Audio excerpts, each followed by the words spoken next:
الحمد لله نحمده ونستعينه ونستغفره ونؤمن به ونتوكل عليه ونعوذ بالله من شرور أنفسنا ومن سيئات أعمالنا من يهده الله فلا مضل له ومن يضلل فلا هادي له ونشهد أن لا إله إلا الله وحده لا شريك له ونشهد أن سيدنا ومولانا محمدا عبده ورسوله أما بعد فأعوذ بالله من الشيطان الرجيم بسم الله الرحمن الرحيم فاذكروني أذكركم واشكروا لي ولا تكفرون يا أيها الذين آمنوا استعينوا بالصبر والصلاة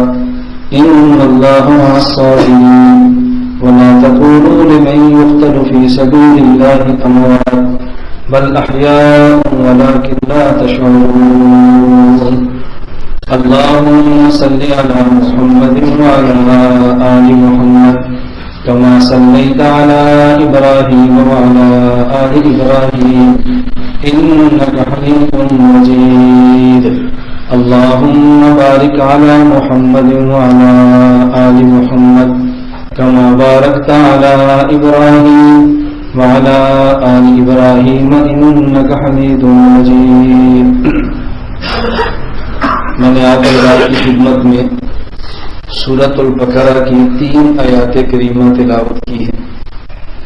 پہلی آیت میں اللہ رب العزت نے ہمیں حکم دیا ہے فاذکرونی کہ تم اللہ کو یاد کیا کرو، اس کا صلہ اللہ کیا دیں گے، بدلہ کیا دیں گے، اذکرکم اللہ ہمیں یاد کریں گے۔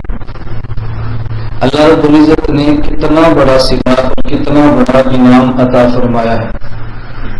آدمی اس بات کو سمجھنا چاہے تو بڑی آسان سی مثال ہمارے ہاں دی جا سکتی ہے۔ کچھ لوگ کسی دعوت پر جائیں اور بڑا آدمی بعض لوگوں کو دعوت پر بلائے، آنے والے چھوٹے ہوں اور بلانے والا بہت بڑا ہو، ان کو طرح طرح کے کھانے کھلائے، ان کی خدمت میں پھل پیش کرے، لیکن ان میں سے ایک آدمی کو سب کے درمیان سے کھڑا کر کے اس کا نام لے کر حال پوچھے تمہارا کیا حال ہے؟ آپ ایمان سے بتاؤ، جس قدر کھانے کا لطف ہے وہ بالکل ہیج ہے، اور ایک آدمی جس کا نام لے کر کا کیا حال ہے وہ فخر سے پھولے نہیں سمائے گا کہ دیکھو میرا اس نے نام لے کر مجھے کہا ہے، کسی کا تو نام لیا ہی نہیں ہے۔ اللہ رب العزت کی مخلوق دیکھیں جس میں صرف انسانوں کی تعداد اربوں کی تعداد میں ہے، اور اللہ رب العزت کیا فرماتے ہیں فاذکرونی اذکرکم، تم مجھے یاد کرو میں تمہیں یاد کروں گا۔ اس سے بڑا اعزاز جو ہو سکتا ہے اللہ اپنے بندے کو یاد فرمائے۔ حدیث مبارک میں رسول اللہ صلی اللہ علیہ وسلم نے ارشاد فرمایا من ذکرنی فی نفسی ذکرتہ فی نفسی، جو شخص مجھے تنہائی میں یاد کرے گا جب وہاں دوسرا کوئی بندہ موجود نہ ہو تو میں اللہ بھی اسے تنہائی میں یاد کروں۔ تنہائی میں یاد کرنے کا معنی کیا ہے کہ اللہ اس طرح یاد کرے کہ جس کو کسی نے سنا نہیں ہے۔ اللہ رب العزت تو ہر جگہ ہے، فرمایا من ذکرنی فی نفسی ذکرتہ فی نفسی، جو مجھے تنہائی میں خلوت میں یاد کرے تو اللہ فرماتے ہیں میں بھی اس کو اس انداز میں یاد کرتا ہوں، کسی کو پتہ نہیں چلتا کہ اللہ نے یاد کیا ہے۔ ومن ذکرنی فی ملأ ذکرتہ فی ملأ خیر منہ، اور جو شخص مجھے کسی مجلس میں یاد کرتا ہے میں اس کو ایسی مجلس میں یاد کرتا ہوں کہ تمہاری مجلس اعلیٰ اور افضل ہوتی ہے۔ اس سے دونوں قسم کے ذکر ثابت ہوئے، ایک وہ ذکر جو انسان خلوت میں کرے اور ایک وہ ذکر جو انسان جلوت میں کرے۔ ایک وہ ذکر ہے جو انسان رات کی تاریکیوں میں کرے اور ایک وہ ذکر ہے جو انسان دن کی روشنیوں میں کرے۔ ایک وہ ذکر ہے کہ انسان بند کمرے میں کرے کوئی نہ دیکھے، اور دوسرا وہ ذکر ہے جب کرے تو اس کو ہر کوئی دیکھے۔ دونوں قسم کے ذکر ثابت ہیں۔ اور جب آدمی کو کسی سے محبت اور تعلق ہوتا ہے آدمی ہر جگہ اس کا تذکرہ چھیڑ دیتا ہے۔ عربی کا ایک مقولہ ہے من کثر حبہ کثر ذکرہ، جب کسی شخص سے محبت بڑھ جاتی ہے تو اس کا ذکر بھی بڑھ جاتا ہے. اس لیے ہمارے مشائخ نے ایک عجیب بات لکھی ہے.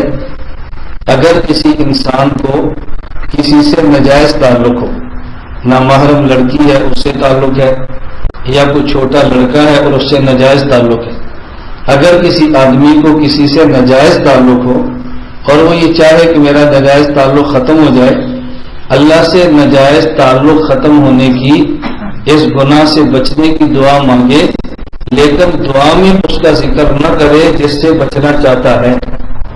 اس کا نام لے کر دعا نہ مانگے، اللہ فلاں کے عشق سے مجھے بچا دے، فلاں کی محبت سے مجھے بچا دے، فلاں کا تعلق مجھ سے توڑ دے. کیوں؟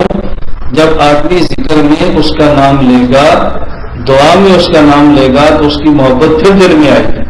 اس لیے اگر آپ کسی سے جان چھڑانا چاہتے ہیں تو اس کا سب سے بہترین طریقہ یہ ہے کہ اس کا بالکل نام لینا چھوڑ دیں. مجلس میں بھی چھوڑیں، خلوت میں بھی چھوڑیں، ایک وقت آئے گا اللہ اس کو آپ کے دل سے نکال دیں. تو جب انسان کسی سے محبت کرتا ہے تو یہ فطری بات ہے کہ اس کو یاد کرتا ہے، اور کتنا یاد کرتا ہے، کتنا یاد کرتا ہے. حدیث مبارک میں اس کی عجیب مثال دی گئی ہے. اللہ کے رسول صلی اللہ علیہ وسلم نے خود ارشاد فرمایا کہ جب انسان کسی سے پیار کرتا ہے، فرمایا یومی و یسم، کسی کی محبت میں انسان بہرا ہوتا ہے، پرندہ ہوتا ہے، پھر یہ نہیں دیکھتا کہ لوگ مجھے کیا کہتے ہیں، اس کی پرواہ نہیں کرتا کہ لوگ میرے بارے میں کیا کہتے ہیں، بس اس کی محبت میں مگن ہے. تو دعا فرمائے اللہ پاک ہمیں اپنی محبت میں مست کر دے، اللہ میں اپنی محبت میں مگن فرما دے. اللہ رب العزت ہمیں اپنی محبت کا نشہ عطا فرمائے. اللہ کی قسم، خدا کی محبت کا ایسا نشہ ہے جب وہ انسان پہ چڑھ جائے تو دنیا کی ساری محبتیں ہیج ہو جاتی ہیں. اللہ کی شریعت پہ عمل کرنا بہت آسان ہوتا ہے، گناہوں سے بچنا بہت آسان ہوتا ہے. جب اللہ کی محبت دل میں اتر جائے تو پھر انسان بڑے سے بڑا کام کر گزرتا ہے اور اس کو ذرہ برابر بھی پرواہ نہیں ہوتی. دنیا میں اس کی کتنی مثالیں موجود ہیں. اس کے مجازی اور دنیا کی گندی لعنت اور محبت کی وجہ سے آدمی کسی کی محبت میں گرفتار ہو، اس کے لیے کیا کچھ کر گزرتا ہے. ماں کو چھوڑتا ہے، باپ کو چھوڑتا ہے، شادی شدہ بیویوں کو چھوڑتا ہے، کبھی طلاق دیتا ہے، کبھی بیویاں قتل کرتا ہے، ذرہ برابر بدنامی کی پرواہ نہیں کرتا. بلکہ آپ کو تعجب ہوگا ہمارے معاشرے میں بسا اوقات انسان کسی سے محبت کر بیٹھے اور اس میں بدنامی میں تو خوش ہوتا ہے کہ پورے جہان کو پتا ہے کہ میں اس سے پیار کرتا ہوں. تو آدمی اللہ سے محبت کیوں نہ کرے کہ پورے جہان کو پتا ہو کہ خدا کا عاشق ہے، اللہ سے محبت کرتا ہے اور اللہ کے علاوہ دوسرے کی بات نہ سنتا ہے نہ مانتا ہے. اگر یہ آدمی کی شہرت ہو جائے تو شہرت بری ہے یا اچھی ہے؟ اچھی ہے. اس سے کیوں گھبراتے ہیں؟ بس اوقات لوگ بلا وجہ پریشان ہوتے ہیں. اگر میں نے ہاتھ میں تسبیح پکڑ لی، اگر میں نے ذکر کرنا شروع کر دیا تو لوگ کہیں گے ریاکار ہے، لوگ کہیں گے یہ کرتا ہے، لوگ کہیں گے یہ کرتا ہے. بھائی لوگوں کو فکر مت کریں لوگ کیا کہتے ہیں. آپ دیکھیں کہ میں نے اپنے اللہ کو کیسے یاد کرنا ہے. تسبیح ممکن ہے تسبیح سے کرے، انگلیاں ممکن ہے ان سے کرے، پورے ممکن ہے ان سے کرے، جیسے ممکن ہو اللہ رب العزت کو ہمیشہ یاد رکھے. اور حضرت حکیم الامت مجدد الملت مولانا اشرف علی تھانوی نبر اللہ مرقدہ دیوبند کے ماتھے کا جھومر ہے. حضرت تھانوی رحمۃ اللہ علیہ کے آخری خلیفہ جو دنیا سے گئے حضرت مولانا ابرار ہردوئی رحمہ اللہ تعالی. حضرت ہردوئی کے ایک مرید نے حضرت کو خط لکھا کہ میں دکان پہ ہوتا ہوں، غالباً کپڑے کی دکان تھی، دکان پہ ہوتا ہوں، کبھی گاہک آتا ہے، جب نہیں آتا تو بہت ساری زبان سے غلط باتیں نکلتی ہیں. تو ہمارا دل کرتا ہے کہ بہت ساری غلط باتیں نکلتی ہیں، تو مجھے فرمائے ایسا طریقہ اختیار کروں کہ جیسے غلط باتیں نہ نکلے، ہمیشہ زبان میری صحیح سمت پہ چلے.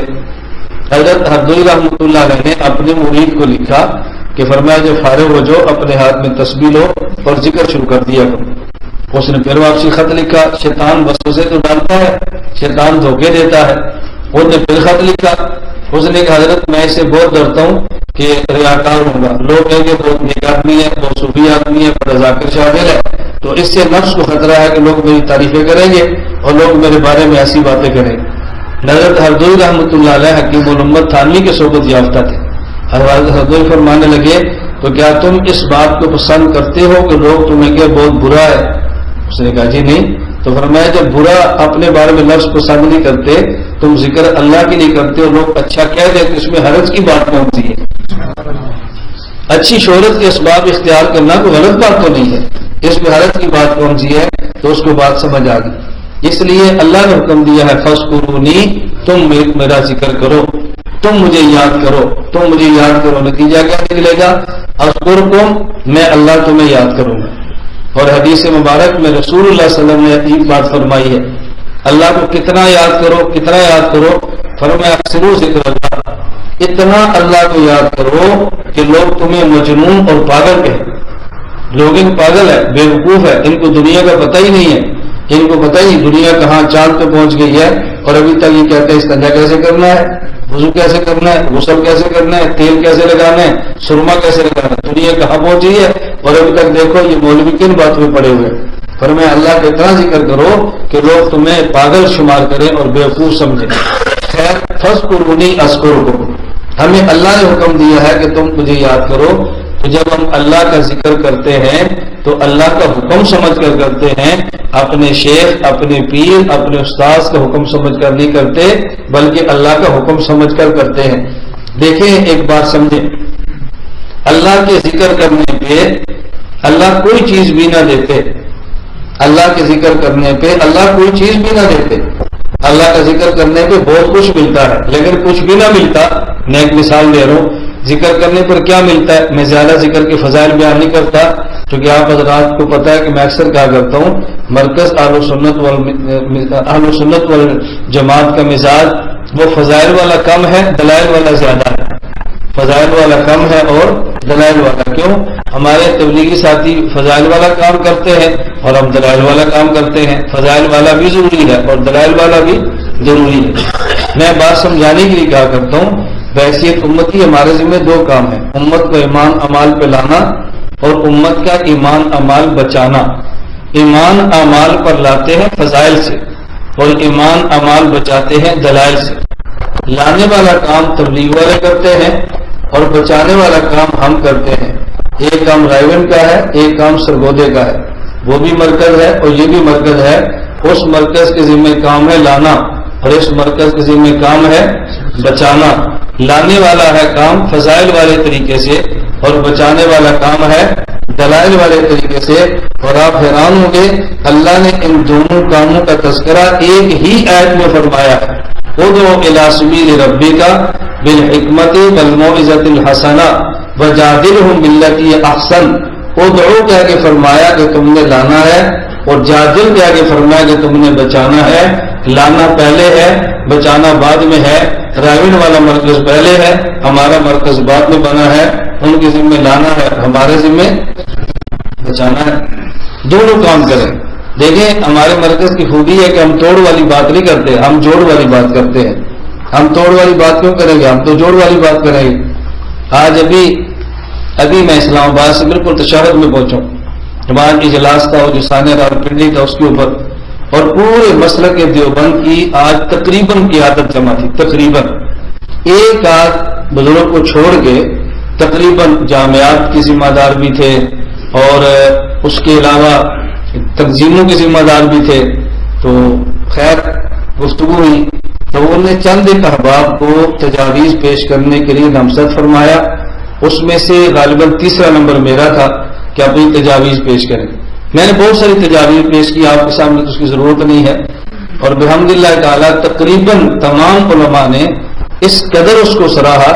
میرے آنے کے بعد مولانا عزیز الرحمان ہزاروی دامت برکات مجھے فون آیا تو فرماتے ہیں مجھے ایک دکھ رہ گیا کہ آپ مجھے چومی دیے بغیر چلے گئے، بس میں اٹھا کہ آپ کا ماتھا چوموں، بس آپ جلدی نکل کر مجھے اس کا دکھ رہ گیا کہ میں آپ کی پیشانی چوم نہیں سکا۔ آپ نے مسلک دیوبند کی ترجمانی کا حق ادا کر دیا۔ اور بہت سے علماء کی، میں اب سب کی رائے نقل نہیں کر رہا، مجھے کس کس نے فون کر کے بعد میں کون سی باتیں فرمائیں۔ اللہ ان سب حضرات کو جزائے خیر عطا فرمائے، کیونکہ بہت ساری باتیں تھیں، ان میں صرف ایک بات عرض کرنے لگا ہوں۔ تو بہت سارے حضرات ہمارے پریشان ہیں، فروغی اختلاف ہے، وہاں بھی لڑائیاں ہیں۔ تو میں نے ان سے کہا بھی ہم جمع ہونا چاہتے ہیں، آپ مشائخ میں جمع کریں۔ یہ مولانا شریف علی بیٹھے ہیں جو اس طبقے کے ہیں، میں آپ کے سامنے اس طبقے کے ہیں۔ تو حضرت قاری محمد طیب صاحب رحمۃ اللہ علیہ نے جس مسئلے پہ دستخط فرمائے تھے میں بھی تیار ہوں۔ مولانا آپ تیار ہیں؟ کہتے میں بھی تیار ہوں۔ میں نے کہا جب ہم تیار ہیں آپ ہم سے دستخط کیوں نہیں لیتے؟ آپ بتائیں ہم لڑائی ختم کرنا چاہتے ہیں یا آپ لڑائی کو جاری رکھنا چاہتے ہیں؟ آپ کہتے ہیں لڑائی ختم کرو، میں کہتا ہوں دستخط کرتے ہیں، تو ختم کراؤ نا لڑائی کو، یعنی کہ کراؤ لڑائی کو ختم۔ اللہ پاک نے جب کسی کے مقدر میں پھٹکار لکھی ہو بچا کوئی نہیں سکتا۔ ہمارے سرگودا کے ایک مولوی صاحب نے ان کو بھی کھڑا کیا، بھی آپ کی تجاویز تھے، وہ اللہ سمجھتا فرمائے، وہ خود کہنے لگا، کہتا ہے اگر میرے فاضل دوست نے قاری طیب صاحب کا پورا فیصلہ پڑھا ہوتا، مولانا مینو قاری کو پڑھا ہوتا، مولانا لیا چکرانی کو پڑھا ہوتا، تو یہ کبھی بھی نہ کہتے اس پر دستخط کرتے۔ میں تو چلا گیا، مجھے بعد علماء نے کہا کہ سب علماء نے کہا آج پتہ چلا ہے کہ جڑنا کون چاہتا ہے، ٹوٹنا کون چاہتا ہے۔ دیکھو یہ کہہ رہا ہم جڑنا چاہتے ہیں، وہ کہتے ہیں دستخط نہیں کرنے چاہیے۔ میں نے کہا باپ کو احساس ہونا چاہیے نا کہ سیدھی وقت پہ جا کون رہا ہے۔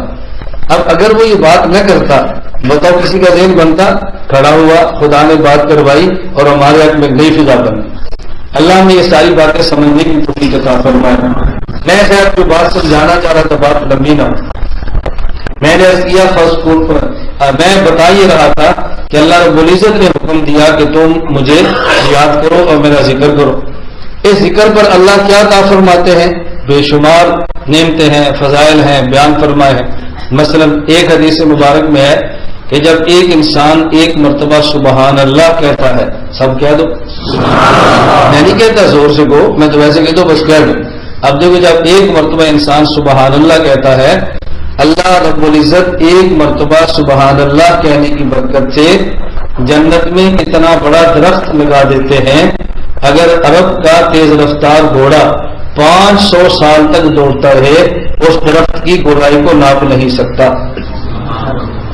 یہ ایک مرتبہ سبحان اللہ کہنے پہ درخت لگتا ہے۔ میں یہ کہہ رہا ہوں یہ ساری نعمتیں ایک طرف ہیں، لیکن اگر کوئی نعمت بھی نہ ہوتی، صرف اس کے بدلے میں اللہ یاد فرما لیتے، اللہ کی قسم اس سے بڑی کوئی نعمت نہیں ہے۔ ایک ہوتا ہے، میں بار بار یہ بات سمجھایا کرتا ہوں، ایک ہوتا ہے اجر، ایک ہوتا ہے قدر۔ اجر اور قدر میں فرق سمجھا کریں۔ میں کل میرے پاس یہاں سرگودا شہر سے کچھ احباب تشریف لائے تھے، تو ہمارے چونکہ وہاں ہر انگریزی ماہ کا پہلا ہفتہ ایک جگہ اشاعت بیان طے ہوا، وہاں ذاکرین بھی ہوتے ہیں، وہ حضرات تشریف لائے تھے کہ ہمارا چونکہ ذکر کا دن ہے تو اس میں آپ کا اشاعت بیان ہوگا، تو اس میں مجلس ذکر ہے۔ متاثروں کی ویسے انہوں نے فرمایا، میں نے ان سے گزارش کی کہ مولانا ذکر اور علم کو جمع کریں، مغرب کے بعد آپ کی مجلس ذکر ہوتی ہے، عشاء کے بعد میں 1 گھنٹہ علمی دلائل دوں گا، اس کے بعد آپ پھر ذکر کی مجلس سے جائیں، علم اور ذکر کو جمع کریں، علماء کو ذکر سے دور نہ کریں اور ذاکرین کو علم سے دور نہ کریں۔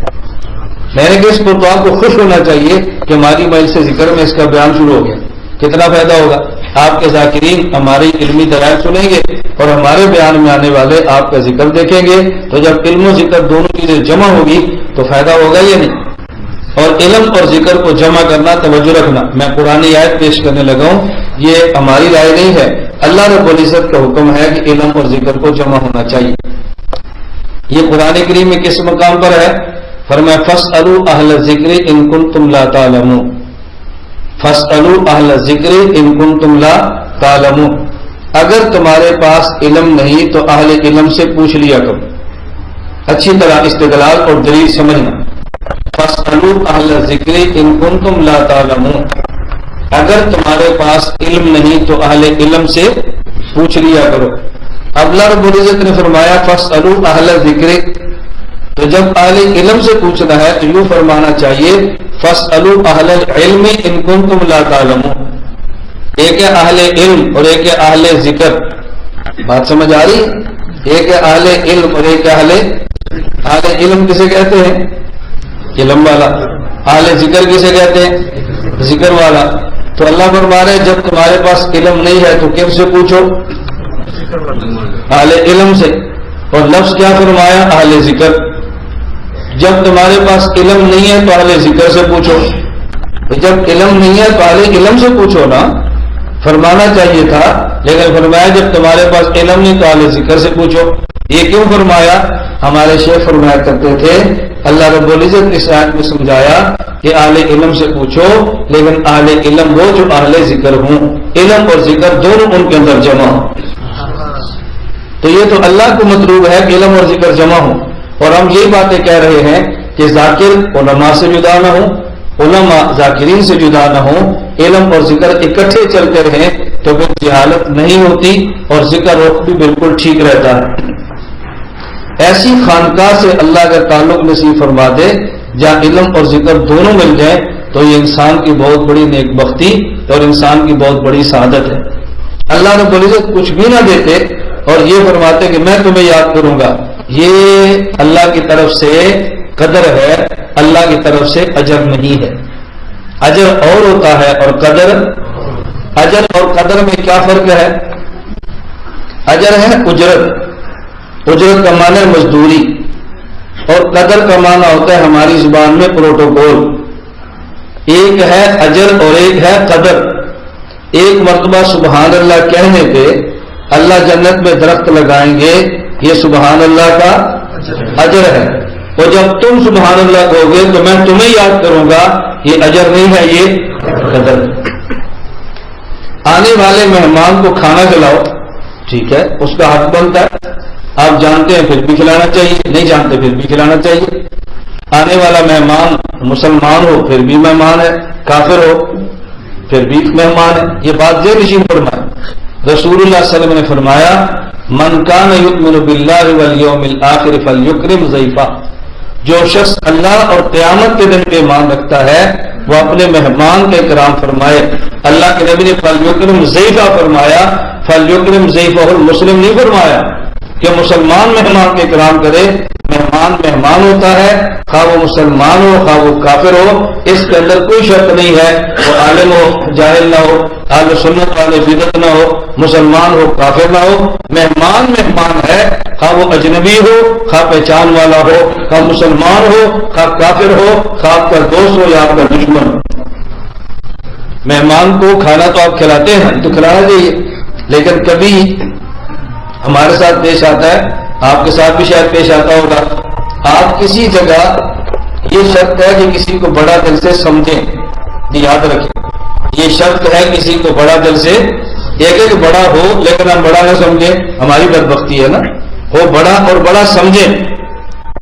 آپ کسی جگہ سے گزر رہے ہیں اور بڑے کی جگہ ہے اور وہاں سے آپ گزرے اور وہ بڑا کسی اپنے خادم کے ذمہ لگائے، اچانک اطلاع ملی جی آ رہے ہیں، تو نے کہا ٹھیک ہے مہمان خانہ کھلا ہے، چائے پلائیں گے، کھانا کھلائیں گے، خدمت کریں گے، بات توجہ سمجھیں، اور کھانا کھلا دیا یہ مہمان کا حق ہے، چائے پلا دیا مہمان کا حق ہے، پانی پلا دیا مہمان کا حق ہے، آرام کی جگہ دیا مہمان کا حق ہے، اور اگر کسی اس بڑے کے سونے کا وقت ہو وہ سونے کا وقت قربان کر کے پھر باہر مہمان سے آ کر مسافہ کرے، اس پر جو مہمان خوش ہوتا ہے نا وہ اللہ کی قسم ہزار ڈشوں پر بھی خوش نہیں ہوتا۔ وہ کہتے ہیں یار کچھ بھی نہ ملتا نا، بس مجھے حضرت کی زیارت ہو جاتی ہے، بڑی بات تھی، اور ہم سے مسافہ کیا ہے۔ یہ مہمان کو جو آپ نے کھانا کھلایا یہ مہمان کا حق تھا، آپ اسے اجر کہہ سکتے ہیں، اور جو باہر نکل کر آپ نے مسافہ کیا یہ مہمان کی قدر ہے۔ بندہ قدر پہ خوش زیادہ ہوتا ہے، اجر پہ خوش کم ہوتا ہے۔ رسول اللہ صلی اللہ علیہ وسلم کی حدیث مبارک ہے، فرمایا اللہم انی اسألک رضاک والجنہ، اے اللہ میں تجھ سے تیری رضا مانگتا ہوں، اے اللہ میں تجھ سے جنت مانگتا ہوں۔ رسول اللہ صلی اللہ علیہ وسلم نے رضا کا کو پہلے فرمایا اور الجنہ کو بعد میں فرمایا، پہلے خدا کی رضا مانگی ہے اور پھر خدا کی جنت مانگی ہے۔ جب اللہ راضی ہوں گے تو جنت نہیں دیں گے، جب اللہ راضی ہوں گے تو جنت تو دیں گے نا، اس لیے اللہ کے نبی نے فرمایا کہ پہلے خدا کو راضی کرنے کی فکر کرو، اللہ راضی ہوگے اللہ جنت ضرور عطا فرمائیں گے۔ مجھے اچھی طرح یاد ہے میں جامعہ امدادیہ فیصل آباد درجہ رابعہ میں پڑھتا تھا، چوتھے سال میں گھر آیا تو اس وقت کی بات ہے، ہمارے رشتہ داروں میں سے وہ جرمنی ہوتے تھے، اس سے ہماری اچانک ملاقات ہو گئی تو ان نے مجھ سے ایک دو وہ سوال کیے جس سے مجھے اندازہ ہوا یہ کسی داعیے کے ہتھے چڑھے ہیں یا کسی سر سید جیسے بندے کے ہتھے چڑھے ہیں، اور اس نے ذہن سازی کی ہے درجہ رابعہ میں چوتھے سال کیا طالب علم کی عمر ہوتی ہے۔ مجھ سے انہوں نے ایک سوال کیا، وہ کہنے لگے کہ دیکھیں مولانا اصل چیز ہے اللہ کی رضا اور اللہ کی ناراضگی، جنت اور جہنم کا کوئی وجود نہیں ہے، یہ تو مسلمانوں کو اعمال کی ترغیب دینے کے لیے اللہ پاک نے ایسی باتیں فرمائی ہیں، ورنہ اصل یہ ہے کہ اچھا عمل کریں اللہ راضی ہوتا ہے، اور اچھا عمل نہ کریں اللہ ناراض ہوتا ہے۔ خدا کی رضا سے بڑی نعمت کوئی نہیں، اور اللہ کی ناراضگی سے بڑا، خدا کی رضا سے بڑی نعمت کوئی نہیں، اور اللہ کی ناراضگی سے بڑا دکھ اور لعنت کوئی نہیں۔ تو سب سے بڑی نعمت خدا کی رضا ہے، اور سب سے بڑا دکھ یہ خدا کی ناراضگی ہے۔ اصل خدا کا ناراض ہونا اور خدا کی ناراضگی، خدا کا خوش ہونا ہے۔ اللہ کی رضا کو کبھی جنت سے تعبیر کر دیتے ہیں، اور اپنی ناراضگی کو اللہ کبھی جہنم سے یاد کر دیتے ہیں۔ جنت اور جہنم نہیں ہے، اصل خدا کی رضا اور خدا کی ناراضگی ہے۔ سب سے بڑی نعمت یہ ہے تو جنت کی اس کے سامنے کیا حیثیت ہے؟ اب میں چونکہ بچہ تھا، میں نے ان سے کہا کہ اللہ ایک بندے سے راضی ہے، اللہ ایک بندے سے ناراض ہے، ہمیں کیسے پتہ چلے گا حشر میں اس سے راضی ہے اس سے ناراض ہے؟ ہمیں کیسے پتہ چلے گا؟ بات سمجھ آ گئی؟ اللہ ایک سے راضی ہے ایک سے ناراض ہے، ہمیں کیسے پتہ چلے گا؟ اس کی علامت تو کوئی بتائے نا۔ کہتے کیا مطلب؟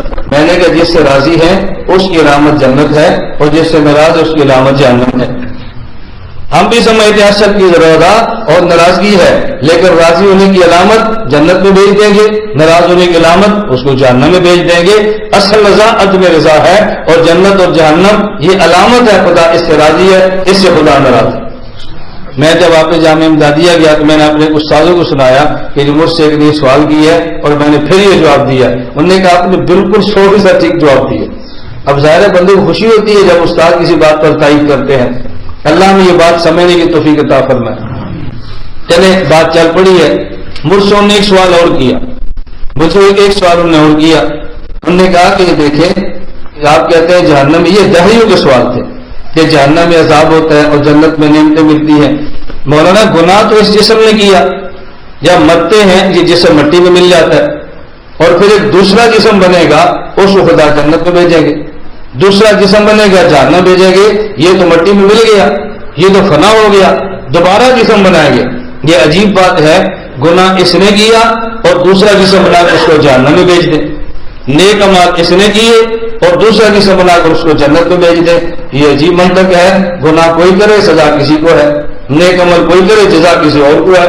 اس لیے ہم نہیں مانتے کہ اس کے بعد جنت اور جہنم میں ایک جسم کو داخلہ ہوگا، یہ جسم فنا ہے۔ آپ مانتے ہیں؟ میں نے کہا بالکل مانتا ہوں۔ تو پھر دوبارہ جسم جو ہوگا وہ تو اصلی نہیں ہوگا۔ میں نے کہا بات سمجھیں، آپ کو غلط فہمی کیسے لگی ہے؟ ہم کہتے ہیں اللہ رب العزت جب انسان کو وفات دیتے ہیں، موت کے بعد عام انسانی کا وجود یہ مٹی میں مل جاتا ہے، ہم اس کو اچھی طرح مانتے ہیں، مٹی میں مل جاتا ہے۔ اور یہ جو دوبارہ جسم بنے گا نا، یہ دوبارہ جسم کون سا ہوگا؟ میں نے کہا دوبارہ جسم کون سا ہوگا؟ میں نے کہا بالکل آپ کسی طرح کی مثال میں سمجھاتا ہوں۔ آپ شہر سے لائیں 10 گارڈر، آپ نے دروازے چھت پہ بنائے ہیں، گارڈر ہیں، پٹی آ رہے ہیں۔ میں نے کہا کچھ عرصہ بعد آپ نے مکان بدل دیا، آپ نے لنٹر بنایا اور آپ نے گارڈر کی پرانی گھر بیچ دی۔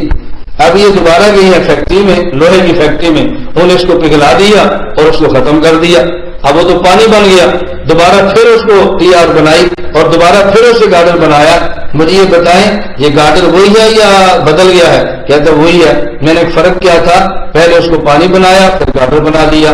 اللہ جسم کو مٹی بناتے ہیں، پھر اس مٹی کو دوبارہ وہی جسم بناتے ہیں۔ تو جسم اور نہیں ہوتا، اسی جسم خدا مٹانے کے بعد دوبارہ بناتے ہیں۔ ہم سے اس پہ بات کرو خدا اس پہ قادر ہے یا قادر نہیں ہے، اس سے بات کرو کہ اللہ قادر ہے یا اللہ قادر نہیں ہے۔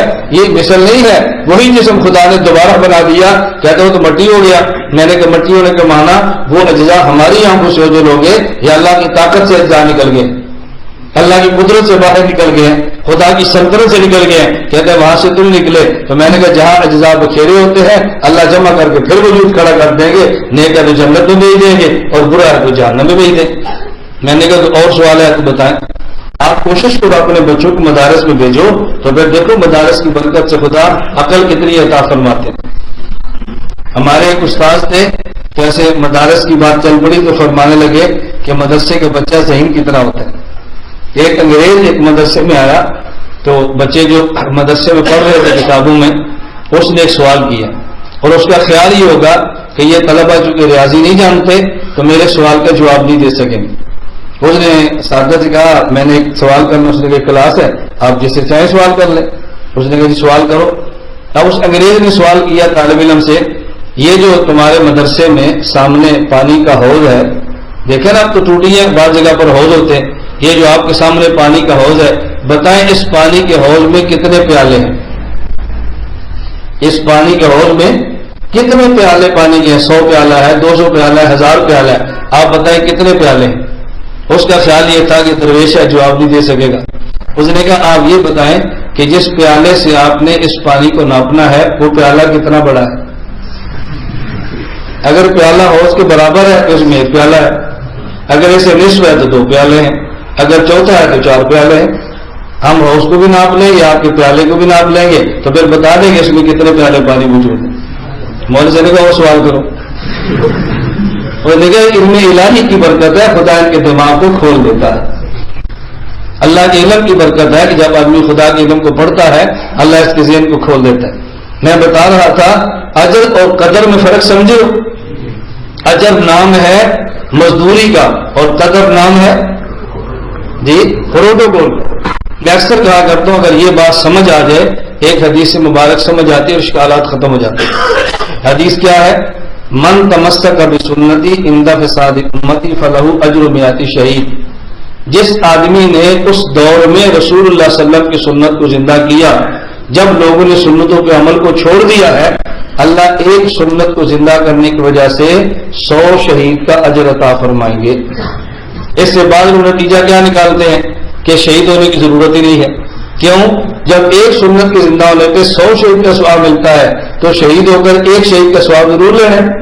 تو وہاں نہ جاؤ شہید نہ ہو بلکہ سنت زندہ کر کے روزانہ ہزاروں شہداء کا ثواب پا لو۔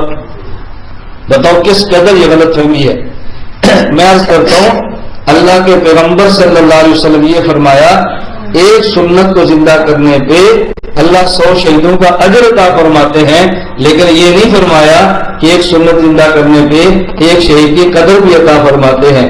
ہزاروں شہداء کا اجر بھی مل جائے ایک شہید کے قدر کے برابر نہیں ہو سکتا۔ شہید کا قدر کا معنی کیا ہے؟ پروٹوکول۔ میں سمجھانے کے لیے مثالیں دیا کرتا ہوں۔ آپ کے پنجاب کے وزیر اعلیٰ ہیں، آپ کسی اس آدمی سے پوچھو جو گورنمنٹ کا ہے کہ وزیر اعلیٰ کی تنخواہ کتنی ہوتی ہے تو 2.5 لاکھ سے زیادہ آپ کو نہیں بتائے گا، اور پوچھو جو فلاں فیکٹری ہے لاہور میں اس کے جی ایم کی تنخواہ کتنی ہے آپ کو 5 لاکھ بتا دے گا۔ آپ دیکھو تنخواہ وزیر اعلیٰ کی کم ہے اور فیکٹری کے جی ایم کی زیادہ ہے۔ ایک آدمی یہاں سے یورپ جاتا ہے مال کمانے کے لیے اور اس کی تنخواہ وزیر اعلیٰ سے زیادہ ہوتی ہے۔ اب وزیر اعلیٰ کی تنخواہ بہت کم ہے لیکن پروٹوکول کتنا ہے؟ جب وہ لاہور سے چلتے ہیں نا تو جتنی فیکٹریاں رستے میں آئے اس کے جی ایم کیا مالک کی گاڑی بھی سائڈ پہ لگی ہوتی ہے کیونکہ روٹ لگا ہوا ہے، وزیر اعلیٰ صاحب آ رہے ہیں، وہ تنخواہ اس کا اجر ہے اور یہ اس کا پروٹوکول، اس کی قدر ہے۔ وزیر اعلیٰ کے ایک آرڈر پہ 1000 جی ایم ختم ہو سکتے ہیں لیکن 1000 جی ایم مل کر ایک وزیر اعلیٰ کا راستہ نہیں روک سکتے۔ تو وزیر اعلیٰ کا اجر اور ہے اور وزیر اعلیٰ کی قدر اور ہے۔ شہید کا اجر اور ہے، شہید کی قدر اور ہے۔ لاکھوں سنتیں زندہ کرنے والا، کروڑوں شہداء کا اجر کمانے والا جب جنت میں جائے گا نا تو اللہ کو یہ نہیں کہے گا اللہ مجھے دنیا میں دوبارہ بھیج دے، میرا دل کرتا ہے دنیا میں جا کے حضور کی سنتیں پھر زندہ کروں، یہ نہیں کہے گا۔ اور شہید کیا کہے گا؟ اللہ پوچھے کوئی تمنا ہے، وہ کیا کہے گا؟ اللہ مجھے دنیا میں پھر بھیج دے۔ کیوں بھائی؟ اب دنیا میں جا کر کیا کرنا ہے؟ اس کو سمجھ آ رہی ہے کہ اب وقت شہادت جو مجھے لذت آئی تھی نا اللہ وہ اس جنت کے اندر بھی نہیں ہے۔ اب یہ جو اس کا پروٹوکول ہے نا، آپ نے سنا ہے نا کہ قیامت کے دن سفارش بھی ہوگی، شفاعت بھی ہوگی، آپ مانتے ہیں؟ ایک شہید کتنے لوگوں کی شفاعت کرے گا؟ جی 70 آدمی ہوگی۔ یہ اس کا مزدوری ہے یا پروٹوکول ہے؟ سفارشیں بڑے لوگوں کی چلتی ہے نا، ایک آدمی چھوٹا ہے پیسے بہت ہے اس کی سفارش کوئی نہیں مانتا، ایک آدمی بڑا ہے اور فقیر ہے اس کی سفارش سارے مانتے۔ تو معلوم ہوتا ہے سفارش کی بنیاد پیسہ نہیں ہے، سفارش کی بنیاد شخصیت ہوتی ہے۔ یہ جو شہید کی سفارش سے 70 آدمی وہ جنت میں جا رہے ہیں من وجبت علیہم النار، جن کے لیے جہنم واجب ہے۔ یہ شہید کا اعزاز ہے اور شہید کی شخصیت۔ اللہ فرماتے ہیں فاذکرونی اذکرکم۔ میں اس طرف یہ جملہ سمجھا رہا تھا، جب تک یہ جملہ سمجھ رہا ہے نا تو مزہ نہیں آتا۔ فاذکرونی اذکرکم، یہ جملہ سمجھ آئے پھر آپ دیکھیں ذکر کرنے کا مزہ کتنا آتا ہے. اب رات خلوت میں کریں ذکر، دیکھیں لطف کتنا آتا ہے. رات کی تنہائی میں اٹھنے کی نوبت کیوں پیش نہیں آتی؟ بستر چھوڑنے کو کیوں دل نہیں کرتا؟ راحت قربان کرنے کو کیوں دل نہیں کرتا؟ اس لیے کہ ذکر کی لذت ہو تو بالکل قربان کرے نا. یہ پتا ہو کہ خلوت میں محبوب کے ساتھ ملنے کا کیا چسکا ہے، یہ چسکا پڑے تو پھر آدمی اپنے بستر کو قربان کرے. فاذکرونی اذکرکم، فرمایا تو مجھے یاد کرو میں اللہ تمہیں یاد کروں گا. حکیم الامت مولانا اشرف علی تھانوی رحمۃ اللہ علیہ نے اتنا پیارا جملہ فرمایا کہ بنداشت کا رکتا ہے. فرمایا فاذکرونی بالاطاعۃ اذکرکم بالعنایۃ. سمجھے؟ فاذکرونی بالاطاعۃ اذکرکم بالعنایۃ. تم میرا ذکر کرو یعنی میری باتیں مانا کرو، میں تمہارا ذکر کروں گا تمہارے اوپر عنایات کی بارش برسا دوں گا. تم میری بات مانو پھر ہماری طرف سے عنایتیں دیکھو، اللہ کی طرف سے کرم نوازیاں دیکھو، خدا کی عنایتیں دیکھو. میں جملہ کہتا ہوں اللہ کرے میں جملہ سمجھا سکوں.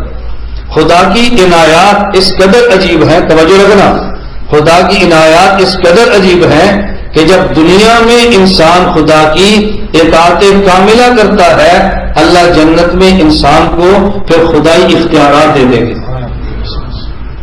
تو آپ کہیں گے کیسا عجیب جملہ کا؟ قرآن کریم میں ہے نا خدائی اختیار کیا ہے؟ خدائی اختیار کیا ہے؟ قرآن کریم میں ہے انما امرہ اذا اراد شیئا ان یقول لہ کن فیکون. جب اللہ فرماتے ہیں ہو جا تو پھر یہ خدائی اختیار ہے نا، کن فیکون، کن فیکون. اور جنتی کا جنت میں معاملہ کیا ہوگا؟ وَلَكُمْ فِيهَا مَا تَشْتَهِي أَنفُسُكُمْ وَلَكُمْ فِيهَا مَا تَدَّعُونَ. جو تم بولو گے وہ ہوگا اور جو تم سوچو گے وہ ہوگا. بولنے کی ضرورت بھی نہیں پڑے گی. دل میں خیال آیا اس بٹیر کو کھانا چاہیے، وہ بھنا ہوا سونے کے تھال میں آپ کے سامنے پڑا. دل میں خیال آیا، دل میں خیال آیا کہ یہ پھل مجھے ملنا چاہیے، کٹا ہوا پلیٹ میں آپ کے سامنے موجود ہے. دل میں خیال آیا کہ میری تصویر ایسی ہونی چاہیے، دل میں خیال آیا چہرہ بدلا ہے اور تصویر بنی پڑی ہے. گھر جائیں گے آپ کی بیوی پہچانے گی یہ وہی ہے. ایسا نہیں ہوگا کہ آپ کو پہچانے نہ اور پردہ کرے میرے گھر میں کون سے مولوی صاحب آ گئے، ایسا مسئلہ نہیں ہوگا. دل میں خیال آیا بس دیکھ بدل گئی. دل میں عرض کرتا ہوں کہ اندازہ کرے خدا کی عنایات کیا ہے. جو بندہ بولے گا وہ ہوگا، جو بندہ چاہے گا وہ ہوگا. توجہ رکھنا. اور خدا کی عنایات دیکھے خدا کی مان کر دنیا میں حرام کو چھوڑ دے، اسی حرام کو خدا حلت میں بدل کے جنت میں تیرے سامنے پیش کر دے گا. شراب مت پیو حرام ہے، اللہ اس حرام کو ختم کر کے جنت میں حلال کریں گے. اب پیو، اب پیو اس کو، اب پیو. ادھر حرام سمجھ کے چھوڑا ہے اب حلال ہے پیو. ادھر حرام تھا منہ سے بو تھی، ادھر حلال ہے منہ سے خوشبو ہے.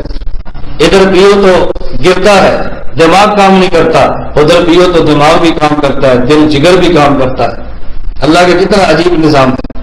ایک شعر ہے، میرا تو کوئی شاعری ذوق نہیں ہے، پڑھتا بھی پھر بھی بول جاتے ہیں، سنتا ہوں پھر بھی بول جاتے ہیں، ذوق نہیں ہے. بعض جو پسند کا شعر ہو وہ دماغ میں ایسا پھنستا ہے کہ وہ نکلتا نہیں ہے. بعض ایسی چیزیں بندے کو پسند آتی ہے نا انسان کے دل میں بیٹھ جاتی ہے. تو کہتے ہیں کہ ایک شخص نے اپنے شیخ کے اوپر کلام پڑھا ہے، اس میں بہت ساری باتیں ٹھیک بھی ہیں غلط بھی ہیں. اپنے پیر کے اوپر کلام پڑھا ہے. اس نے کہا عجیب ہے فلسفہ میرے شیخ کا جہان سے، عجیب ہے فلسفہ میرے شیخ کا جہان سے، یہاں جو پیو تو حرام ہے وہاں جو پیو تو حلال ہے. عجیب ہے فلسفہ میرے شیخ کا جہان سے، یہاں جو پیو تو حرام ہے وہاں جو پیو تو حلال ہے. انسان کیسے طبی تقاضے اللہ پورے فرمائیں گے نا کہ بندہ سوچ نہیں سکتا. اور ان باتوں کے مذاکرے کریں، اس کو بے شرمی کی باتیں نہ سمجھیں، اس کو بے حیائی کی باتیں نہ سمجھیں. اس بات کے تذکرے کریں، بار بار کریں تاکہ امت کا مزاج بنے. یہاں شراب چھوڑو اللہ وہاں حلال عطا فرمائے گا. بس یا حرام چیزیں چھوڑو خدا حلال کی نعمت عطا فرمائے گا. فرمایا فاذکرونی اذکرکم. میں بتا ہی رہا تھا اللہ فرماتا ہے تم مجھے یاد کرو میں تمہیں یاد کروں گا. اب تم خدا کا نام لو خدا تمہارے نام لے گا. آپ اللہ کی اطاعت کرو اللہ عنایات فرمائیں گے. بتائیں اس سے بڑی انسان خوش قسمتی کیا ہو سکتی ہے. اس لیے مجالس ذکر کو معمولی نہ سمجھا کرو. ہمارے ایک عجیب مزاج بنا ہے، جب سے اہل سنت دیوبند نے ذکر کی مجلس سے ترک کر دی ہے، بیت کو چھوڑ دیا ہے، طریقت سے کٹے ہیں، نتیجہ کیا نکلتا ہے؟ اب جب خانقاہ کی بات کرو تو لوگ سمجھ والے بدعت ہوں گے، مجلس ذکر کی بات کرو لوگ سمجھتے بدعتی پیر ہوگا، کہ بیت اور طریقت کی بات کرو لوگ سمجھتے بدعتی آدمی ہوں گے، اب لنگر کی بات کرو تو لوگ سمجھتے وہاں مزار اور دربار ہوگا، چار دمال چوکڑی بھی ہوگی، پہلے قوالی ہوگی اور اس وجہ سے چاول ملیں گے۔ لنگر کا رخ بدل گیا ہے، بیت کا رخ بدل گیا ہے، کیوں؟ جب ہم نے اپنی نعمتوں کو چھوڑ دیا ہے، اس پر غیروں نے قبضہ کیا ہے۔ ہمیں چاہیے امت کے سامنے پیش کریں۔ آپ دیکھیں باہر سڑک کے اوپر ہمارے ادارے میں صرف 2 لفظ لکھے، نمبر 1 مرکز اہل سنت والجماعت، نمبر 2 خانقاہ اشرفیہ اختریہ۔ ہم نے دونوں لفظ لکھے ہیں کہ پتہ چلے یا علم بھی ہے یا ذکر بھی ہے، دونوں چیزیں یہاں پہ ملتی ہیں، علم بھی خالص ملتا ہے، ذکر بھی خالص ملتا ہے۔ اللہ کا بڑا کرم ہے، ہم نہ علم میں ملاوٹ سے کام لیتے ہیں اور نہ ذکر میں ملاوٹ سے کام لیتے ہیں۔ اللہ ہمیں اس نعمت کی قدر کرنے کی توفیق عطا فرمائے۔ اللہ نے فرمایا فاذکرونی اذکرکم واشکروا ولا تکفرون۔ نمبر 1 تم مجھے یاد کرو، میں تمہیں یاد کروں گا۔ اللہ کی کتنی بڑی عطا ہے، خدا کی کتنی بڑی، اللہ کی قسم یہ نعمت ہے، اللہ یاد کرے۔ ایک واقعہ ہے، وہ چلتے ہیں دنیا میں صحیح محبت کو بیان کرنے کے لیے غلط محبت کے قصے ہمارے مشائخ سناتے رہتے ہیں، اس سے پتہ چلے۔ آپ نے سنا ہے کتنا معروف ہے لیلا مجنوں کا چکر، کتنا معروف ہے، اور یہ سب دھوکہ ہے، سب یہ فراڈ ہے۔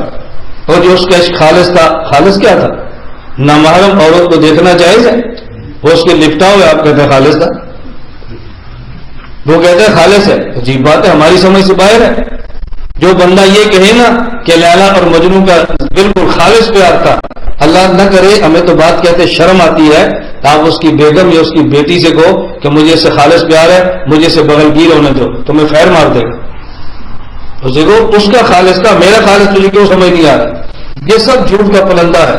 لیلا مجنوں کا ذکر جی فلاں کا خالص تھا، فلاں کا خالص تھا، خالص کچھ نہیں تھا۔ نامحرم عورت کی آواز سننا گناہ ہے، نامحرم عورت کو دیکھنا گناہ ہے، نامحرم عورت پہ جان فدا کرنا، یہ کون سا خالص پیار ہو سکتا ہے؟ لیکن خیر ہمارے ذات اس کے کسی کیوں بیان کرتے ہیں؟ یہ سمجھانے کے لیے۔ آپ نے سنا ہے ایک اس کا قصہ بیان کیا جاتا ہے کہ ادھر مجنوں ہے اور لیلا ہے، لیلا کی کسی جگہ پہ کوئی شیرینی تقسیم کرنے کا پروگرام بنایا، شیرینی، اب لوگ آ رہے ہیں، مٹھائی تقسیم ہو رہی ہے، میٹھے چاول گڑ والے کھا رہے ہیں۔ اب جو یہ مجنوں آیا، کہتے ہیں اس نے مجنوں کو مال نہیں دیا، اس نے مجنوں کو اپنی کونی مار دیا۔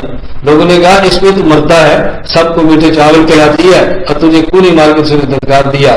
اس نے کہا تمہیں اس کا ہاتھ نہیں ملا، تمہیں ہاتھ سے مٹھائی ملی ہے اور مجھے لیلا کا ہاتھ ملا ہے۔ میں سمجھانا کیا چاہ رہا ہوں، اب دیکھو لوگ تانے دے رہے ہیں نا، لیکن بے شک غلط محبت اس پہ فریبتا تھا۔ اس نے یہ نہیں کہا مجھے فلاں چیز کیوں نہیں دی، وہ کہتے ہیں نا اس نے جو پیار مجھے دیا ہے وہ تمہیں نہیں دیا۔ میں کہتا ہوں ایک دنیا کی مجازی اور غلیظ اور بدبودار محبت پہ مرنے والا وہ شخص ایسے جملے کہتا ہے، اور جب اللہ کبھی اپنے بندے کو تھوڑی سی تکلیف دے دے، اللہ اپنے بندے کو ہلکی سی مصیبت دے دے، پھر ہائے ہائے نہ کیا کرو، خدا کی نعمتیں یاد کیا کرو، خدا نے وہ نعمت بھی دی ہے، وہ بھی دی ہے، وہ بھی دی ہے۔ اللہ چاہتے اس سے بڑی مجھے مصیبت عطا فرماتے، خدا نے چھوٹی مصیبت دے کر مجھے بڑی مصیبت سے بچا دیا ہے۔ کبھی اللہ سکھ دے کے بندے سے پیار کرتے ہیں، کبھی ہلکا سا دکھ دے کے اللہ بندے سے پیار کرتے ہیں، اس لیے ساتھ ہی فرما دیا واشکرولی ولا تکفرون۔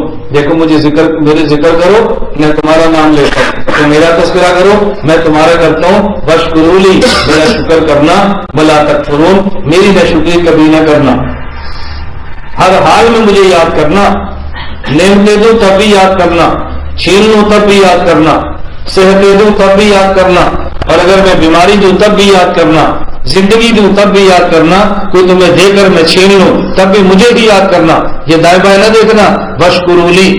واشکرولی یہ دنیا داروں والا پیار نہ کرنا، اگر نواز دے تو بہت اچھا ہے، اور کبھی نہ نوازے اس کے در کو چھوڑ دو، ایسا کبھی نہیں ہوتا، انسان اپنا مزاج بنا لے۔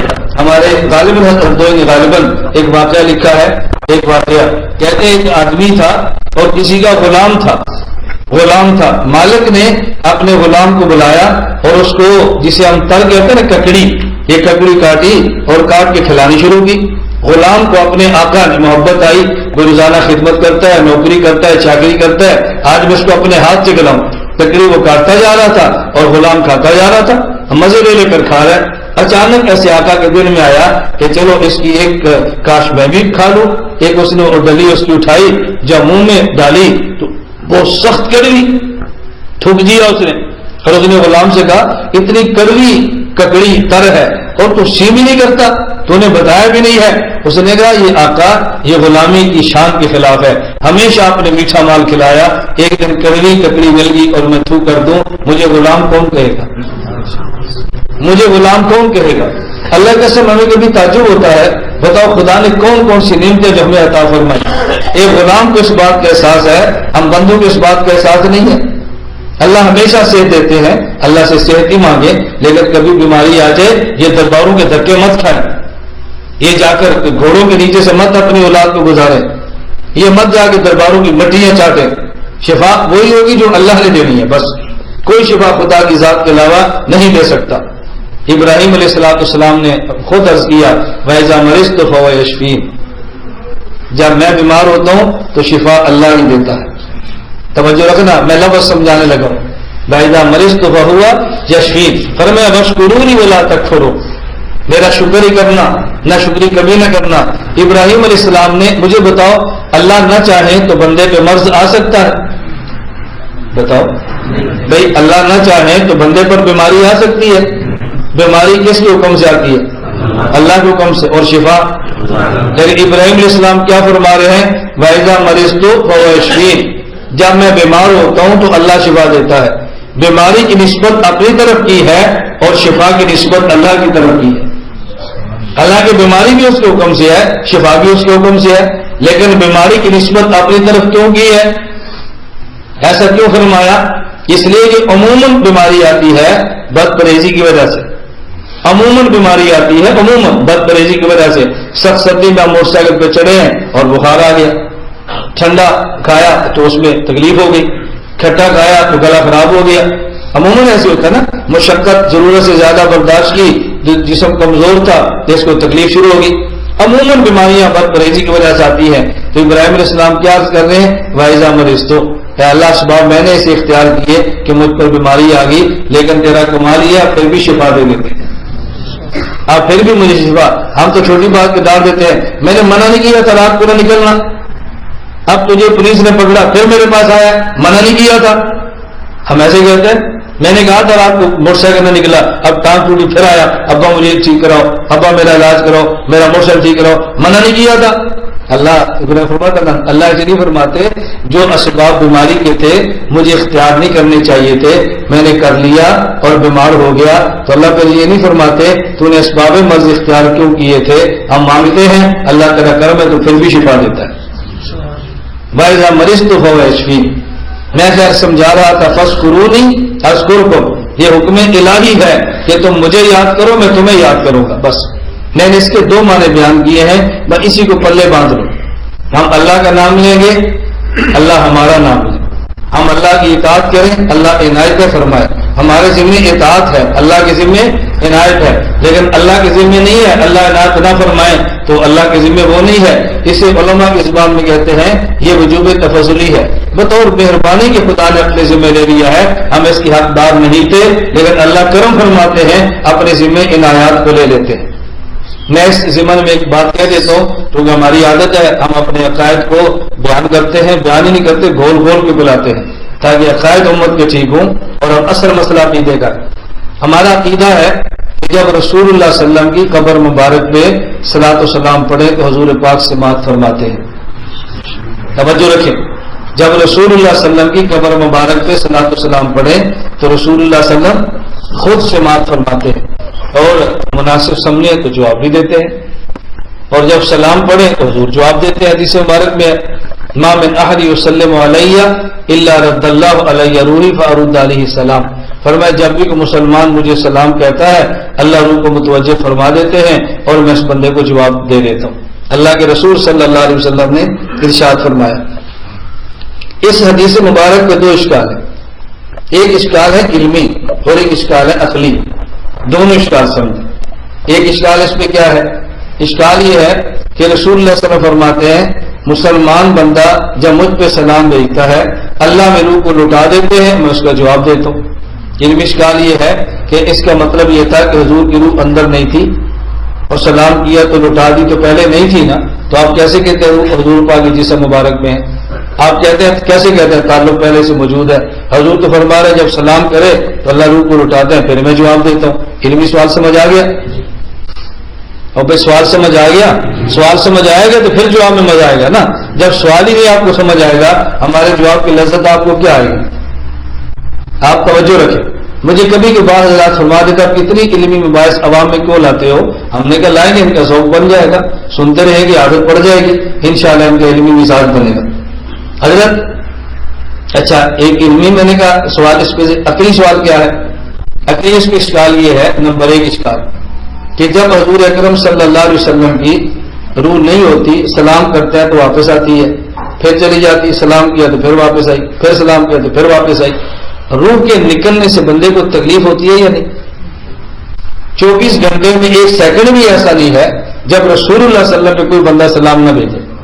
تو جب 24 گھنٹے میں روح آنے اور جانے میں لگی رہے گی تو اس سے تو پیغمبر کو تکلیف ہوگی، تو اس سے تو حضور کو عزا ہوگی۔ تو سلام اگر حضور سنیں اور جواب دیں، اس عقیدے کو مان لیا جائے کہ اس سے حضور کو عذاب تکلیف لازم آتی ہے، اس لیے حدیث ٹھیک نہیں۔ دوسرا اس کا سوال کیا ہے؟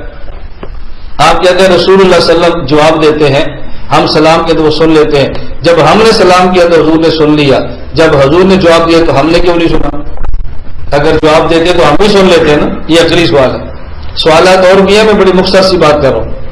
حضرت شیخ الاسلام والمسلمین، شیخ العرب والعجم حضرت سید حسین احمد مدنی رحمۃ اللہ علیہ نے علمی سوال کا بہت پیارا جواب دیا۔ فرمایا عربی زبان میں لفظ ردن ہے، کبھی اس کے بعد اعلیٰ ہوتا ہے عین کے ساتھ اور کبھی الا ہوتا ہے حمزے کے ساتھ۔ مولوی کی زبان میں کیا کہتے ہیں؟ کبھی ردن کا صلہ اعلیٰ ہوتا ہے، کبھی الا ہوتا ہے۔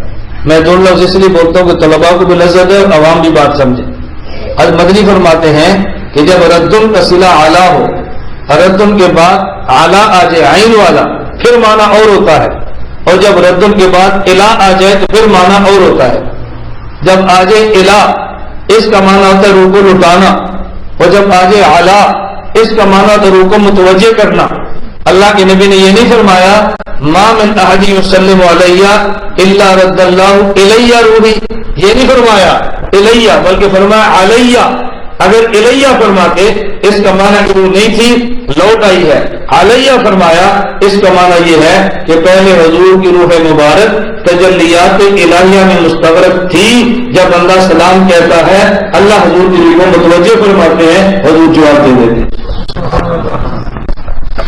اس میں تو کوئی تکلیف کی بات نہیں، آپ کام کے لیے گئے ہیں اور استاد جی اپنے مطالعے میں مصروف ہیں، تو اب ہمت نہیں ہوئی تو استاد جی کیسے کہ میری بات سنیں، تو جو خدمت میں ہوتا ہے وہ کہتا ہے جو استاد جی لڑکا ہے، آپ متوجہ ہوئے نا، اسے کہتے ہیں اعلیٰ، متوجہ فرماتے ہیں۔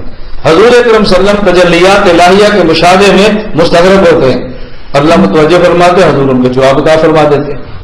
اب بات سمجھ آ گئی؟ سمجھ آ گئی نا؟ یہ میں نے اعلیٰ اور الا پہ بات کی ہے، اس کا معنی یہ کہ روح ہوتی ہے، حضور سب کچھ فرما رہے ہوتے ہیں لیکن متوجہ ہوتے ہیں۔ وہ سوال تو خود بہت ہی ختم ہو گیا کہ تکلیف ہوتی ہے، تکلیف کا تو معنی ہی ختم ہو گیا۔ اور دوسرا، جب ہم سلام کرتے ہیں حضور سن لیتے ہیں، تو وہ سلام کرتے ہم نہیں سنتے، اس بات کی دلیل ہے کہ حضور سنتے ہی نہیں۔ اس کا جواب اس آیت میں ہے، اللہ فرماتا ہے فاذکرونی اذکرکم، تم میرا ذکر کرو میں تمہارا کروں گا، تم مجھے یاد کرو میں تمہیں کروں گا، تم اللہ کا نام لو اللہ تمہارا نام لے گا، سب کو اللہ۔ اللہ نے سن لیا؟ بتاؤ، اللہ نے جواب دیا؟ آپ نے جواب سنا؟ تو پھر کیا کہ اللہ پاک نہیں سنتے؟ یہ کہہ سکتے کہ ہم نے اللہ کہا، اللہ نے سنا اور جواب دیا، اگر یہ بات ٹھیک ہے تو ہم نے جواب تو نہیں سنا، اس سے یہ کیسے ثابت ہوا کہ اللہ نے بھی نہیں سنا؟ اللہ سنتے ہیں اور اللہ کا جواب ہم نہیں سنتے۔ رسول اللہ صلی اللہ علیہ وسلم قبر میں سلام سن لیتے ہیں، جب پڑھا جائے وہاں پہ حضور جواب دیتے ہیں، ہم نہیں سنتے۔ ہمارے نہ سننے کے مطلب کہ حضور بھی نہیں سنتے، یہ بات غلط ہے۔ اگر آپ کے تو میں تھوڑی سی بات اور کروں، نہیں آپ تھک جائیں تو بس کریں نا، میں تھوڑی سی بات اور کروں بات سمجھانے کے لیے۔ چلے یہ نقطہ بھی سمجھ لیں، یہ نقطہ بھی سمجھیں۔ کہ رسول اللہ صلی اللہ علیہ وسلم ہمارا سلام کیوں سن لیتے ہیں اور ہم حضور کا سلام کیوں نہیں سنتے؟ ہم حضور کا سلام کیوں، ہم ان کا جواب، وہ ہمارا سلام قبر پہ جا کے پڑھے تو سن لیتے ہیں اور وہ جواب دے تو ہم کیوں نہیں سنتے؟ اس کی وجہ، اس کا جواب بھی قرآن کریم میں، قرآن کریم میں جواب کہاں پر ہے؟ وَمِن وَرَائِهِمْ بَرْزَخٌ إِلَى يَوْمِ يُبْعَثُونَ۔ اللہ فرماتے ہیں جب انسان فوت ہو جاتا ہے، قبر میں چلا جاتا ہے، تو پھر اس کے پیچھے پردہ ہوتا ہے، ورا، من ورائہم، ورا کا معنی پیچھے یا آگے؟ من ورائہم، اس کے پیچھے پردہ ہوتا ہے۔ بتاؤ پردہ آگے ہوتا ہے یا پیچھے؟ نہیں، دنیا پردہ آگے ہوتا ہے یا پیچھے؟ آپ بازار میں جائیں، آپ کی والدہ ساتھ ہے اور وہ اپنے کپڑے کو پیچھے لٹکا لے تو آپ کو جی امی جان پردہ کرو کہ میں نے پردہ کیا ہوا ہے، آپ اس کو پردہ مان لیں گے؟ پردے کا معنی کیا ہے؟ کپڑا پیچھے لٹکایا ہو یا آگے؟ تو معلوم ہوتا ہے کہ پردہ آگے ہوتا ہے، اللہ فرماتا ہے میت کے پیچھے ہوتا ہے۔ معلوم ہوا کہ دنیا میں جب انسان پردہ کرے تو پردہ وہ ہوتا ہے جو آگے ہو۔ اب پردے کا مفہوم سمجھ لیں، آیت بھی سمجھ آئے گی، سوال کا جواب بھی سمجھ آئے گا۔ بازار گئے ہیں، والدہ آپ کی آپ کے ساتھ ہے، ڈاکٹر صاحب کے پاس گئے ہیں دوا لینے کے لیے، بات توجہ سمجھنا، چونکہ امی کے چہرے پہ پردہ ہے تو ڈاکٹر ہماری والدہ کے چہرے کو نہیں دیکھ سکتا۔ کیوں؟ اس لیے کہ چہرہ پردے میں ہے، اس لیے کہ چہرہ، اب بتاؤ امی جان ڈاکٹر کا منہ دیکھ رہی ہے کہ نہیں؟ کیوں؟ اس لیے کہ ڈاکٹر کا چہرہ پردے سے باہر ہے۔ معلوم ہوتا ہے کہ جو پردے میں ہو اس کا پتہ نہ چلے تو ٹھیک ہے، لیکن جو پردے میں نہ ہو اس کا پتہ چل جائے تو یہ بھی ٹھیک ہے۔ توجہ رکھنا، امی جان کا چہرہ پردے میں ہے، وہ ڈاکٹر کو نظر نہیں آ رہا، دکاندار کو نظر نہیں آ رہا، لیکن ڈاکٹر کا چہرہ پردے میں نہیں ہے، امی جان پردے کے اندر سے دیکھ لیں، یہ پردے کے خلاف نہیں ہے، یہ پردے کے خلاف۔ رسول اللہ صلی اللہ علیہ وسلم دنیا سے چلے گئے، ان کے پیچھے پردہ، معلوم ہوا ہم پردے میں نہیں ہیں، حضور پردے میں ہیں، ہم پردے میں نہیں ہیں، حضور پاک پردے میں ہیں۔ جب ہم نے سلام کیا تو حضور نے سن لیا، ان نے سلام کیا، جواب دیا، ہم نے کیوں نہیں سنا؟ ان کا جواب دینا پردے میں تھا، ان کا جواب دینا، ہمارا سلام تو پردے میں نہیں ہے نا، ہم نے سلام کیا تو انہوں نے سن لیا، اور جب انہوں نے جواب دیا تو ہم نے کیوں؟ جی امتی باہر سے عمل کرے، حضور تک اطلاع ہو جائے ٹھیک ہے، وہ عمل کے امتی کو پتہ نہ چلے ٹھیک ہے، کیوں؟ ان کے اعمال پردے میں یا ہمارے اعمال پردے میں؟ تو جب ان کا جواب دینا پردے میں ہے ہمیں کیسے پتہ چلے گا؟ اس لیے جب امتی سلام قبر پہ کہتا ہے حضور سن لیتے ہیں، اور جب حضور جواب دیتے ہیں امتی نہیں سنتا۔ توجہ رکھنا، نہ سنے اور پھر بھی مان لے، اللہ کبھی کبھی سنا بھی دیتے، نہ سنے اور پھر بھی مان لے، اللہ کبھی کبھی سنا دیتے ہیں۔ یہی شیخ العرب والعجم حضرت مدنی رحمۃ اللہ فرماتے ہیں، میں نے خود حضور کی قبر پہ جا کے کہا السلام علیکہ یا والد یا جدی، حضور کی قبر سے جواب آیا وعلیکم السلام یا ولدی۔ اب اگر مجھے اور تجھے نہ سنائی دے اس کا معنی کہ انکار کر دے۔ ایک شخص نے سوال کیا، کہتے صحابہ کے دور میں تو جواب باہر نہیں سنائی دیتا تھا، اب کیوں سنائی دیا؟ میں نے کہا صرف منکر نہیں تھے، ضرورت نہیں تھی، منکر اب ہے، ضرورت اب ہے۔ بھائی قیامت کا ظہور کب ہوتا ہے؟ جب کوئی انکار تو کرے نا، تو جب انکار ہی نہیں کرتا تو قیامت کا ظہور کیسے ہوگا؟ اس سے پتہ چلتا ہے صرف منکرین نہیں تھے، وہ سارے ماننے والے تھے، اس لیے اس وقت جواب بھی نہیں تھا، اب منکر پیدا ہوئے تو خدا نے سنا بھی دیا تاکہ جواب صاف ہو جائے۔ اللہ میں بات سمجھنے کی توفیق عطا فرمائے۔ میں صرف سمجھا رہا تھا فاذکرونی اذکرکم، ہم اللہ کو یاد کریں، اللہ ہمیں یاد کریں، ہم اللہ کا نام لیں، اللہ ہمارا نام فرشتوں میں لے لیں، اس سے بڑی کوئی بات ہو سکتی ہے؟ آپ نے کئی بار نہیں دیکھا، آپ کی جگہ پر آئے نا اور کوئی بڑا کہے تو آپ اچھا میرا نام لے کر پوچھا تھا، تعجب ہوتا ہے نا، میرا نام لیا تھا، تعجب ہوتا ہے۔ اب بتاؤ، اور جب آپ کا نام اللہ فرشتوں میں لے، کس قدر ہمارے اعزاز کی بات ہے، کس قدر ہمارے اعزاز کی بات ہے۔ اللہ نے اس ذکر کی قدر کی توفیق عطا فرمائے۔ میں ساری بات اس لیے کی ہے کہ ذکر کو معمولی نہ سمجھا کرو،